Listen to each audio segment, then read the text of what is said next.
Dans les organisations, le sujet data est hyper compliqué pour pas mal de monde.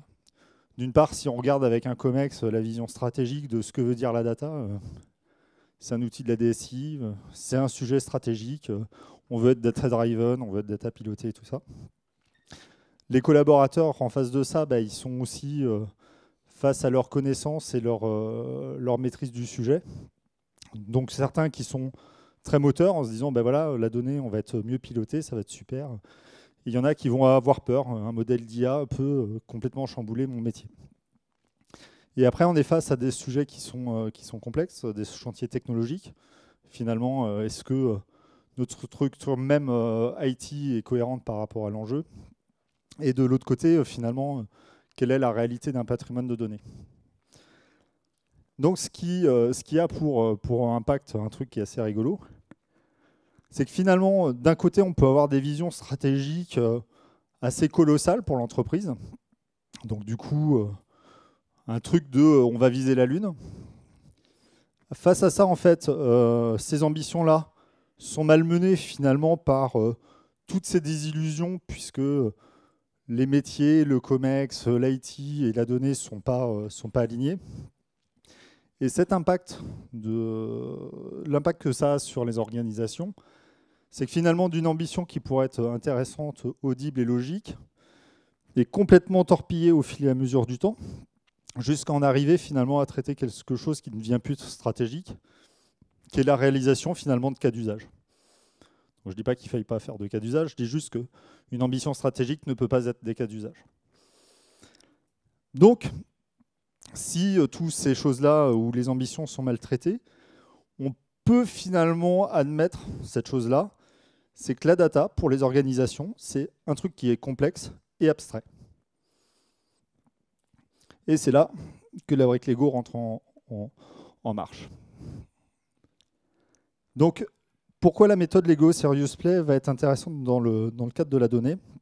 Alors déjà, je vais vous expliquer un petit peu ce qu'est la méthode Lego Serious Play, parce que c'est important d'un truc qui est non sérieux d'expliquer que ça peut ne pas être si peu sérieux que ça.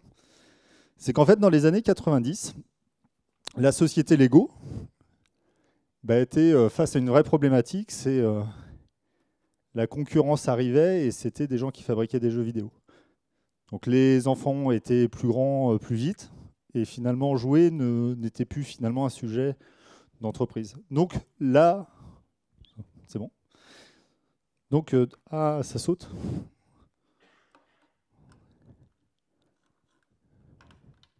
Excusez-moi.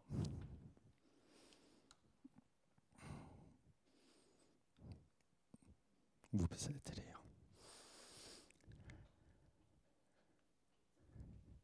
Nickel. Donc dans les années 90, ça ne se passait pas si bien que ça pour Lego et ils se sont posé la question de se dire tiens, il faut à un moment donné réagir sur notre marché. Donc du coup, ils ont interrogé finalement l'Université de Lausanne et donc différents doctorants sur l'Université de Lausanne pour réfléchir à finalement leur business model. Et ça a mis en exergue deux points importants pour pouvoir pivoter pour Lego. C'était que l'humain était la clé. Et l'autre chose, c'est que c'est bien de faire des expérimentations dans un coin, mais finalement, si ça reste sur un PowerPoint, ça ne sert pas à grand-chose.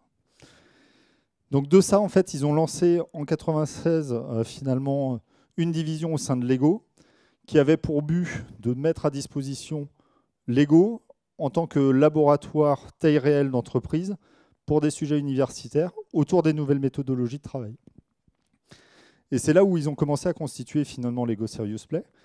Lego Serious Play, en fait, de 96 à 99, a entre guillemets défini les règles du modèle. Donc c'est toute la vision qui aujourd'hui existe sur cette méthodologie-là, qui est open sourcée, mais qui fonctionnait sans avoir complètement prouvé le modèle. Et en fait, ils ont recruté finalement une personne qui était issue de Lego Mindstorm, et cette personne de Lego Mindstorm a permis, entre guillemets, d'itérer la méthode initiée, entre guillemets, par le monde universitaire, pour en fait en prouver le modèle, concevoir un business model derrière, et que ça marche derrière. Donc finalement, depuis 1999 à 2001, en fait, ça a été les travaux d'assèchement des différents modèles. On est toujours dans des visions illitératives, mais c'est à partir de cette période-là que Lego Serious Play a fonctionné. Donc maintenant que vous avez l'historique, comment ça se passe finalement la méthodologie Lego Serious Play? Je regarde un petit peu mon timing pour ne pas être en débord. Donc, le premier sujet, en fait, il faut que je le dise maintenant, c'est que Lego Serious Play est un outil. D'accord? Donc, ce n'est pas la boîte magique à tout. C'est sympa, c'est rigolo, c'est ambitieux comme méthodologie, mais ça reste qu'un outil. Donc, du coup, comme je vous le disais, il faut partir d'une problématique qui est complexe. Donc, on va finalement exposer auprès des participants d'un atelier une problématique qu'on a identifiée comme complexe. Donc, la difficulté complexe, c'est de se dire la solution n'est pas une problématique de budget. La problématique complexe, c'est finalement, comme je disais tout à l'heure, sur la data. Ben voilà, moi, sur ma data, on doit passer d'un modèle on va dire product-centrique à un modèle client-centrique. C'est quoi l'impact sur ma donnée de tout ça? C'est quoi l'impact sur l'organisation de tout ça? Et donc ça, c'est une vraie problématique complexe. Donc ça, on va pouvoir, entre guillemets, exposer ce genre de thématique auprès des personnes qui doivent solutionner le problème. Après ça, en fait, on va les mettre en phase de construction, c'est-à-dire que les gens vont faire une construction personnelle et individuelle de leur vision pour traiter le problème. Alors, je ne vous cache pas, on ne demande pas en atelier Lego de dire tiens, on est une première, ça fait 5 minutes qu'on vient de rentrer en atelier, allez, faites une construction complexe d'un truc qui est intangible, que vous ne comprenez pas. Non, on va voir différents types d'étapes pour pouvoir, entre guillemets, les amener à résoudre des problématiques complexes. Donc du coup, les gens en fait, vont se concentrer pour créer finalement quelque chose qui va répondre à une problématique. Alors au début, ça va être des problématiques simples. Par exemple, l'exercice le plus connu pour ceux qui se sont déjà intéressés à cette méthodologie-là, c'est construire une tour qui vous plaise. Qu'est-ce que c'est qu'une tour? Qu'est-ce que c'est plaire? Bah tiens, j'ai mis une fleur parce que ça me plaît de mettre une fleur. La question c'est pourquoi tu as mis une fleur? Pourquoi elle est rose? Pourquoi elle est bleue? Pourquoi tu l'as mis au-dessus? Pourquoi tu l'as mis en dessous? Et pourquoi tu as mis un petit visage? Voilà. Donc du coup, la phase de construction, c'est un modèle personnel des gens de la problématique qui leur a été annoncée. Une fois que cette phase-là a été mise en place, on va avoir des phases de partage. C'est-à-dire que individuellement, les gens vont présenter leur phase de construction. Voilà, moi j'ai construit cette tour, ben voilà, parce que je trouve qu'elle est intéressante pour ça, pour ça, pour ça. Et en fait, les autres participants n'interagissent pas ou ne jugent pas. C'est-à-dire qu'il n'y a pas de notion de jugement dans les phases de Lego Serious Play. Donc du coup, tout le monde va être obligé finalement de s'écouter les uns les autres, vont être obligés de faire ce qu'on appelle des métaphores, c'est du coup d'expliquer chaque élément visible et contextuel de leur création, et peu importe finalement leur périmètre ou leur champ de compétences. C'est-à-dire ce qui est intéressant dans un atelier Serious Play, c'est-à-dire si la question est complexe en termes de stratégie d'entreprise, où il peut y avoir finalement des techniciens, il peut y avoir des managers, des membres du COMEX, des gens du marketing, des gens du commerce, des gens des finances. Ben, toutes ces personnes sont sur le même piédestal au niveau du partage. C'est-à-dire que leur vision est de base collective et donc du coup on va vraiment travailler sur les mécaniques d'intelligence collective. Donc une fois que les gens ont finalement partagé leur point de vue, ce qui va en déduire, c'est que les gens sont invités finalement à réfléchir sur ce qu'ils ont vu. Et c'est là ce qui va être extrêmement pertinent finalement dans la méthode Lego Serious Play, c'est que finalement, nous en tant que facilitateurs, on n'est pas là pour faire de l'audit. La phase d'audit finalement, c'est quand moi je prépare finalement mon atelier Serious Play, c'est-à-dire verbalisez-moi une vraie problématique. C'est-à-dire que la problématique de moyens ou la problématique juste technologique ne m'intéresse pas. Ce n'est pas une problématique stratégique d'entreprise. Donc du coup, là, sur la facilitation, on va juste demander aux gens de s'écouter et de s'enrichir des uns des autres. C'est-à-dire qu'à la fin, finalement, d'un atelier Serious Play, on ne va pas faire de rapport d'audit. On ne va pas documenter ce que l'on a dit. Les gens, s'ils veulent entre guillemets, conserver toute leur création ou tout ce qu'ils ont mis en place, ben c'est ça qui va faire effort de mémoire, puisqu'en fait, on part du principe que juste l'utilisation de l'atelier va suffire, entre guillemets, à enrichir réellement l'histoire des gens. Et souvent, en fait, ce qui est assez rigolo, entre guillemets, sur ce type d'atelier, c'est que finalement, aujourd'hui, quand on sort finalement d'un atelier, 6 mois après, on est capable de se dire, tiens, si je me souviens, là je suis en train de prendre une décision, mais je me rappelle Jean-Patrick, sa brique grise, ça voulait dire que pour lui, ça c'était important. Ah bah tiens, dans ma prise de décision, peut-être que je vais peut-être aller revoir Jean-Patrick parce que finalement, il avait des trucs intéressants à m'expliquer. Et donc c'est là où ça va être assez pertinent. Donc pour l'instant, je ne vous ai pas montré beaucoup de photos de Lego, mais bon, ça n'a pas beaucoup de sens sinon. Donc que vous compreniez bien, entre guillemets, c'est qu'en fait, un atelier Lego, il va y avoir plein d'exercices qu'on va entremêler les uns aux autres. Mais comme je vous l'ai dit dès le début, finalement, ça va se baser essentiellement autour de la construction individuelle et personnelle. C'est-à-dire que, je ne sais plus quel est exactement le rapport, mais finalement, on va produire énormément de production personnelle, en disant, voilà, ça c'est ça, ça c'est ça. Donc, comme je vous le disais, dans une étape où on va faire un premier stade, un deuxième stade de difficulté, parce que le but, c'est de conserver les gens dans une part de fun pour qu'ils se libèrent du sujet. Donc ça, c'est les premiers éléments. Donc ça, c'est les constructions individuelles. Après, entre guillemets, on va pouvoir construire ce qu'on appelle des paysages, c'est-à-dire que toutes les personnes qui ont construit finalement une construction personnelle, on va leur demander de la positionner finalement sur une table vis-à-vis des autres constructions des uns et des autres. Et du coup, on va pouvoir faire une sorte de phase de storytelling en disant, ben voilà, tiens, pour répondre à telle problématique, Jean-Michel, il a mis ça, Catherine, il a mis ça, et ça, moi, j'ai trouvé ça intéressant. Et donc, du coup, on va rassembler finalement toutes les prises de parole et les points de vue des gens pour essayer de concevoir un storytelling autour de ça. Et en fait, on va demander d'améliorer finalement le storytelling, soit de rajouter des pièces, soit, et du coup, que collectivement, les gens, par exemple, racontent l'histoire de ce qu'ils sont en train de faire pour répondre à la problématique. Donc, pour répondre à la problématique, et du coup, on va demander aux gens de montrer du doigt, il faut être fort sur les réseaux sociaux, il faut avoir une data de qualité pour pouvoir justement réussir le chantier d'une data performante pour l'entreprise. Voilà. Derrière ça, on peut même aller sur des choses qui vont être assez intéressantes aussi sur la gestion des relations. C'est qu'en fait, autour de ces paysages ou de ces constructions individuelles, on va pouvoir, par exemple, associer et connecter les environnements entre eux, en disant, ben voilà, je ne sais pas,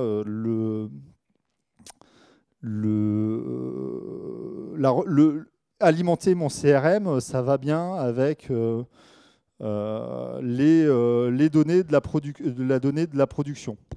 J'en sais rien. Ben, du coup, on va pouvoir lier ça. Et en fait, par des mécaniques de mouvement, on va voir si on rapproche, par exemple, certains éléments, ce que ça provoque. Si on en tire, si ça casse des choses.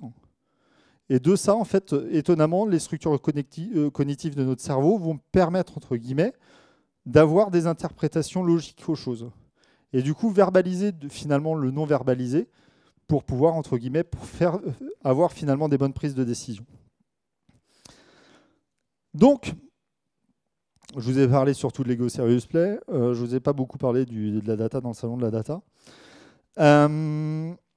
Donc, ce que personnellement j'en vois de cette méthode et de ces outils-là sur le cadre des périmètres des projets data. Souvent, les entreprises ou les stratégies d'entreprise sont très mal définies finalement quand on parle de la data. D'accord ? Donc ça, je pense que cet effort de verbalisation est quand même très intéressant. Ça permet aussi de plus verbaliser ce qui est aussi la question du patrimoine de la data dans les visions stratégiques. Finalement, qu'est-ce qu'on en veut, qu'est-ce qu'on n'en veut pas, qu'est-ce qu'on veut utiliser, qu'est-ce qu'on veut exploiter. Quelle est la réalité de ces trucs-là. Identifier finalement aussi le potentiel de la data dans les différents processus métiers. Ça, c'est des choses qu'on arrive finalement à verbaliser assez bien avec l'outil. Parce que, comme je vous le disais, hein, ça reste un outil. Au niveau des métiers, on va avoir différentes choses qui peuvent être rigolotes. C'est définir des indicateurs de pilotage. Oui, Jean-Michel, il a dit que c'était vachement bien d'avoir cet indicateur-là, mais tout le monde finalement s'en fout. ça ne sert à rien dans le pilotage de l'entreprise. Donc du coup, on va réussir à faire verbaliser finalement différents types d'outils. On va pouvoir repenser la gouvernance de la donnée. On va pouvoir finalement faciliter cette question autour du désilotage de l'information. C'est-à-dire que, comme on le disait, c'est des ateliers autour d'une intelligence collective.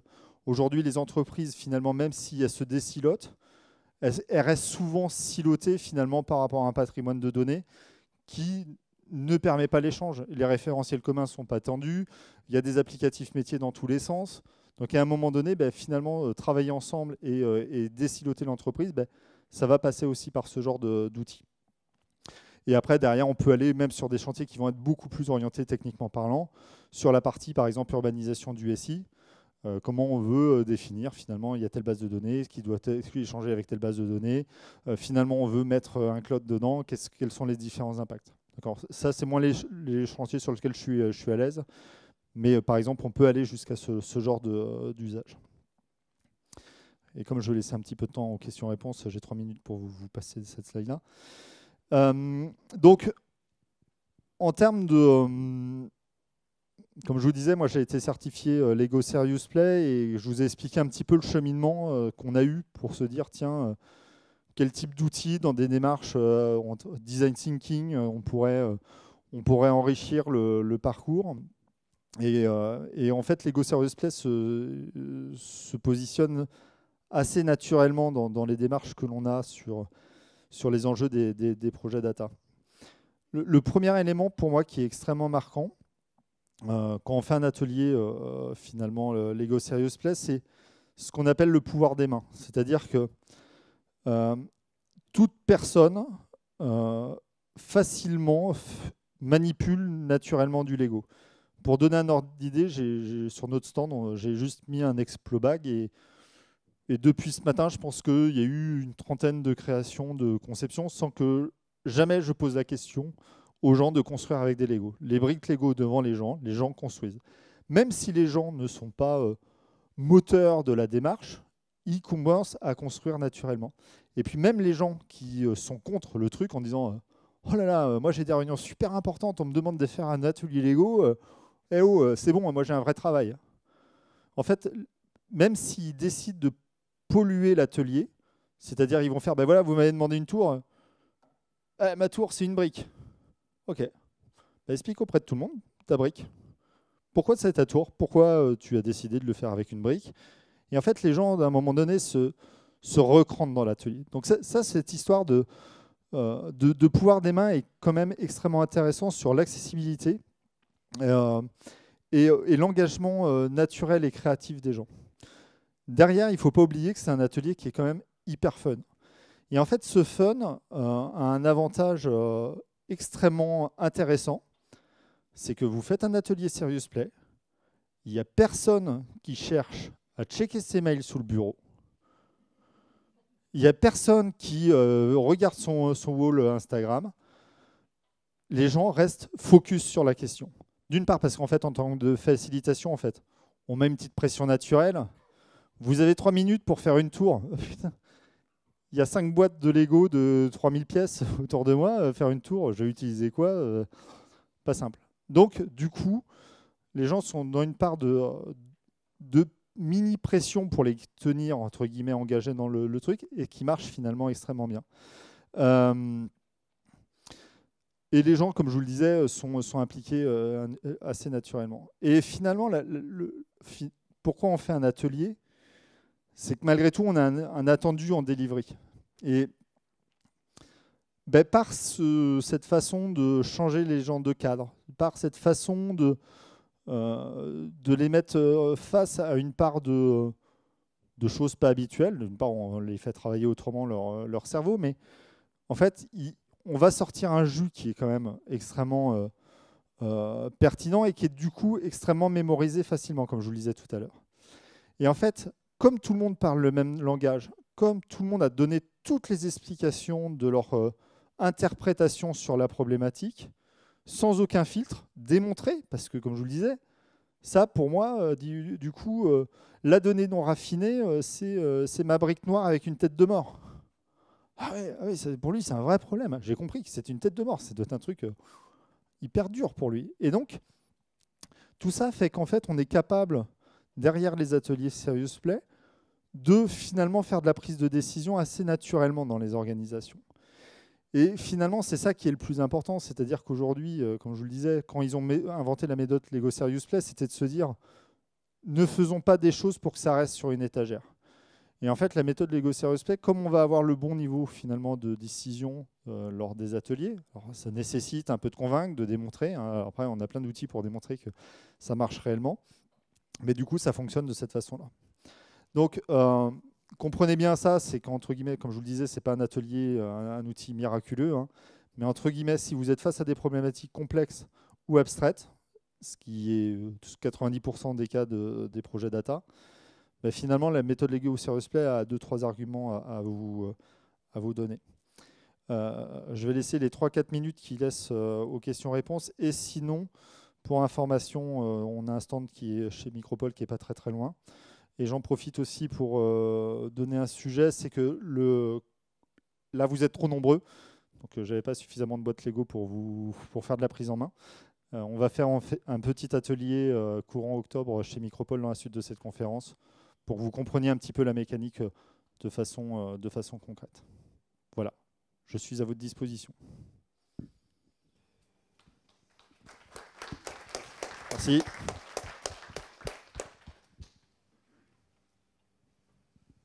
J'étais extrêmement précis ou la première question gêne toujours? Je peux donner un personnage Lego à la première question.